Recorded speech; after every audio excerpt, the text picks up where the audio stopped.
തെരഞ്ഞെടുപ്പ് കാലത്ത് pre poll സർവേകൾ സാധാരണമാണ്. കേരളത്തിലും അത്തരത്തിൽ സർവേ ഫലങ്ങൾ പുറത്തു വന്നു തുടങ്ങിയിട്ടുണ്ട്. ഇങ്ങനെയുള്ള അഭിപ്രായ സർവേകൾ തടയണമെന്നാവശ്യപ്പെട്ട് കോൺഗ്രസ് നേതാവായിട്ടുള്ള JS അഖിൽ തെരഞ്ഞെടുപ്പ് കമ്മീഷന് ഒരു പരാതി നൽകിയിട്ടുണ്ട്. ഈ സർവേകൾക്ക് ശാസ്ത്രീയ അടിത്തറ ഇല്ലെന്നാണ് ഇതിലെ വാദം. ഇതിപ്പോൾ പുതിയ വിവാദങ്ങൾക്ക് തിരികൊളുത്തിയിരിക്കുകയാണ്. എന്താണ് ഈ സർവേകളുടെ മാനദണ്ഡം? ഉയർന്ന വിമർശനങ്ങൾ എന്തൊക്കെയാണ് എന്ന് നമുക്ക് വിശദമായി തന്നെ പരിശോധിക്കാം. എന്താണ് ഈ പ്രീ പോൾ സർവേ എന്നതുകൊണ്ട് ഉദ്ദേശിക്കുന്നത്? തെരഞ്ഞെടുപ്പിന് തൊട്ടു മുമ്പ് നിലവിലെ രാഷ്ട്രീയ സാഹചര്യങ്ങൾ പരിശോധിച്ചിട്ടുള്ള ഒരു പ്രവചന രീതി, അതാണ് ഈ പ്രീ പോൾ സർവേ എന്നതുകൊണ്ട് ഉദ്ദേശിക്കുന്നത്.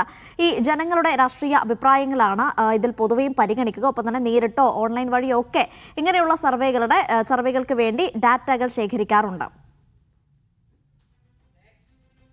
സർവേകളുടെ അടിസ്ഥാനം എന്താണ്? ശാസ്ത്രീയമായ സാമ്പിളിംഗ് ആണ് ഒരു നല്ല സർവേയുടെ അടിസ്ഥാനം എന്ന് പറയുന്നത്. ജനസംഖ്യയുടെ എല്ലാ വിഭാഗങ്ങളെയും ഉൾപ്പെടുന്ന രീതിയിലായിരിക്കണം ഈ സാമ്പിളുകൾ തിരഞ്ഞെടുക്കേണ്ടത്.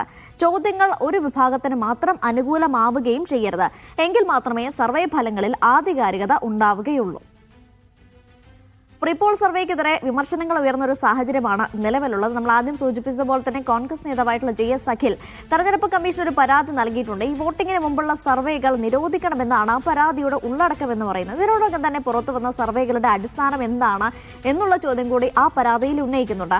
മറ്റൊരു പ്രധാനപ്പെട്ട വിമർശനം പ്രീപോൾ സർവേകൾ വോട്ടർമാരെ സ്വാധീനിക്കാൻ സാധ്യതയുണ്ട് എന്നുള്ളതാണ്. ഈ ഏജൻസികൾ നടത്തുന്ന സർവേകൾക്കപ്പുറം സമൂഹ മാധ്യമങ്ങളിലൊക്കെ നമ്മൾ ചില സർവേ ഫലം എന്ന രീതിയിൽ ഒരു ലോഗോ പോലും ഇല്ലാതെ കാർഡുകളും മറ്റ് പോസ്റ്റുകളും ഒക്കെ കാണാറുണ്ട്. അതിൻ്റെയൊക്കെ അടിസ്ഥാനം എന്താണ് എന്ന കാര്യത്തിൽ ഇപ്പോഴും ഒരു വ്യക്തതയൊന്നുമില്ല. ഒരുപക്ഷെ അതുകൂടി അടിസ്ഥാനപ്പെടുത്തിയായിരിക്കണം ഇത്തരത്തിലുള്ള വിമർശനങ്ങൾ ഉയരുകയും ചെയ്യുന്നത്. ഇപ്പോൾ എന്നോടൊപ്പം G ഗോപകുമാർ ചേരുകയാണ്. അദ്ദേഹം തെരഞ്ഞെടുപ്പ് വിദഗ്ധനാണ്. ശ്രീ G ഗോപകുമാർ ഇപ്പോൾ പറഞ്ഞതുപോലെ തന്നെ ഒരു സർവേ, അത് പ്രത്യേകിച്ചും ഈ പ്രീ പോൾ സർവേകളാകുമ്പോൾ എന്താണ് അതിൻ്റെ മാനദണ്ഡങ്ങൾ? പ്രത്യേകിച്ച് സാമ്പിളുകൾ ശേഖരിക്കുന്നതിൻ്റെ അടിസ്ഥാനം എന്താണ്?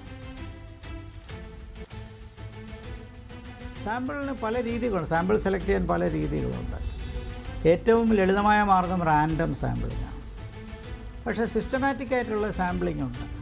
പിന്നെ ഗ്രൂപ്പുകളെ മാത്രം സാമ്പിൾ ചെയ്യുന്നതിന് ക്ലസ്റ്റർ സാമ്പിളിംഗ് എന്ന് പറയും. അപ്പോൾ ഞങ്ങളൊക്കെ സാധാരണ സിസ്റ്റമാറ്റിക് സാമ്പിളിംഗ് ആണ് ഉദ്ദേശിക്കുന്നത്. ഇപ്പോൾ കേരളത്തിൽ 140 നിയോജകമണ്ഡലങ്ങളുണ്ട്. അപ്പോൾ ജനത്തിൻ്റെ സാമ്പിളിന് മുമ്പ് നമ്മൾ നിയോജകമണ്ഡലങ്ങൾ സാമ്പിൾ ചെയ്യണം. ഇപ്പോൾ എനിക്ക് 20% നിയോജകമണ്ഡലങ്ങൾ സാമ്പിൾ ചെയ്യണമെന്നാണ് ഞാൻ ആഗ്രഹിക്കുന്നതെങ്കിൽ 140-ൽ 28 തിരഞ്ഞെടുക്കുന്നതിനൊരു മാതൃകയുണ്ട്. ആ ടെക്നിക്ക് ഉപയോഗിച്ച് വേണം എടുക്കേണ്ടത്. എടുക്കുമ്പോൾ പാറശാല മുതൽ മഞ്ചേശ്വരം വരെയുള്ള മണ്ഡലങ്ങൾ അതിനകത്ത് റെപ്രസെൻ്റ് ചെയ്യണം.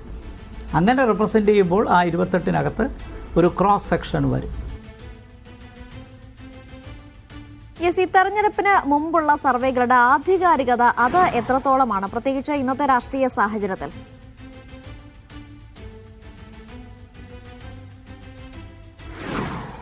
ശാസ്ത്രീയമായി ചെയ്താൽ നല്ല ആധികാരികതയുണ്ട്. പഴയ കാലത്ത് അമേരിക്കയിലൊക്കെ ഇത് 1930-കളിലാണ് തുടങ്ങിയത്. അവർക്ക് തെറ്റ് പറ്റിയിട്ടുണ്ട്.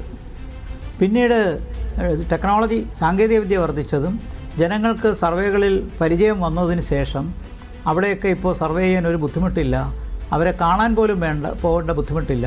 കാരണം ടെലിഫോൺ ഡയറക്ടറിയിൽ നിന്ന് തന്നെ നമുക്ക് ഒരു സാമ്പിൾ എടുക്കാൻ പറ്റും. അവിടെ അങ്ങനെയുള്ള വലിയ രാജ്യങ്ങളിൽ 3000-4000 പേരെ വെച്ചുകൊണ്ട് അമേരിക്കൻ കോണ്ടിനെൻറ്റിലെ 34 കോടി ജനങ്ങളിലെ സാമ്പിൾ കറക്റ്റായിട്ട് ചെയ്യും. പക്ഷെ നമ്മുടെ നാട്ടിൽ സാമ്പിൾ പഠനം ഒന്നും അത്ര ശരിയായിട്ടില്ല. പോകുന്ന ആൾക്കാർ പ്രിപ്പയർഡല്ല, ട്രെയിനിങ് പൂർത്തിയാവില്ല. പിന്നെ വളരെ പെട്ടെന്ന് ചെയ്തു തീർക്കും. പരിശീലനക്കുറവുണ്ട്. പിന്നെ ജനങ്ങൾക്കും ഇതിനെക്കുറിച്ച് അവയർനെസ്സിൽ കുറവാണ്.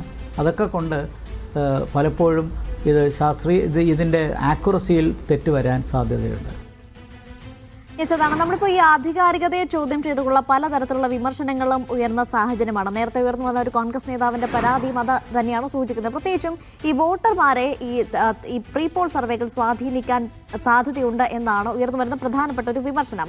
ഈ വിമർശനങ്ങൾ എങ്ങനെയാണ് നോക്കിക്കാണേണ്ടത്?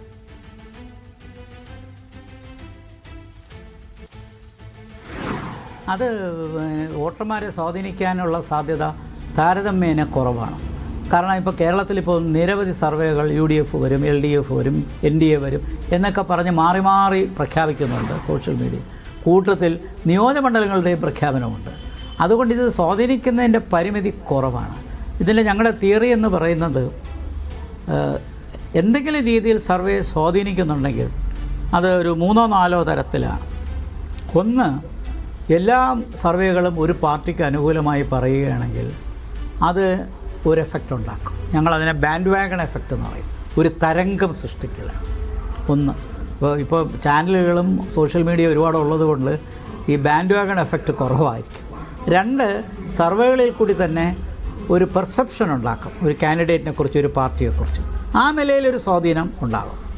മൂന്ന്, നല്ലൊരു സ്ഥാനാർത്ഥിയാണ്, സ്ഥിരമായിട്ട് മത്സരിക്കുന്നു, അയാൾ ജയിക്കുന്നില്ല, എന്നാൽ ഇത്തവണയെങ്കിലും അയാൾ ജയിക്കട്ടെ എന്നൊരു ഫീലിംഗ് വരും. നമ്മളതിനെ അണ്ടർഡോഗ് എഫക്റ്റ് എന്ന് പറയും. ഇതെല്ലാത്തിനും പുറമെ ആ സർവേകളിൽ ഇപ്പോൾ UDF വരും അല്ലെങ്കിൽ LDF വരുമെന്ന് പ്രഖ്യാപിച്ചല്ലോ, ഞാൻ എന്തിനാണ് വോട്ട് ചെയ്യാൻ പോണത്, കോംപ്ലേസൻസി എന്ന് പറയും. അങ്ങനെ 4 തരത്തിലുള്ള എഫക്റ്റുകൾ ഉണ്ടാകാറുണ്ടെന്നാണ് അക്കാഡമിക് സർവേകളിൽ കാണിച്ചിരിക്കുന്നത്. പക്ഷേ ഈ ചോദ്യം തന്നെ ജനങ്ങളോട് ഞങ്ങൾ ചോദിച്ചിട്ടുണ്ട്, തെരഞ്ഞെടുപ്പ് സർവേകൾ നിങ്ങളെ സ്വാധീനിക്കുന്നുണ്ടോ എന്ന്. അപ്പോൾ കേവലം 3% ആൾക്കാർ പറയുന്നുണ്ട് സ്വാധീനിക്കുന്നുണ്ട് എന്ന്. വളരെ കുറച്ച് പേരേ പറയുന്നുള്ളൂ. പിന്നെ തിരഞ്ഞെടുപ്പ് സർവേകൾ സ്വാധീനിക്കുന്നുണ്ടോ, അതൊരു റിസ്ക് ഉള്ളൊരു ചോദ്യമേ അല്ല. കാരണം എന്താണെന്നറിയാം, നിങ്ങൾ തിരഞ്ഞെടുപ്പിനന്ന് വോട്ട് ചെയ്യാൻ പോകുമ്പോഴും ആ ചാനലിൽ വരുന്ന കാര്യം നിങ്ങളെ സ്വാധീനിക്കില്ലേ? അതുകൊണ്ട് തന്നെ ഈ ചോദ്യത്തിന് ഒരു പ്രസക്തിയുമില്ല.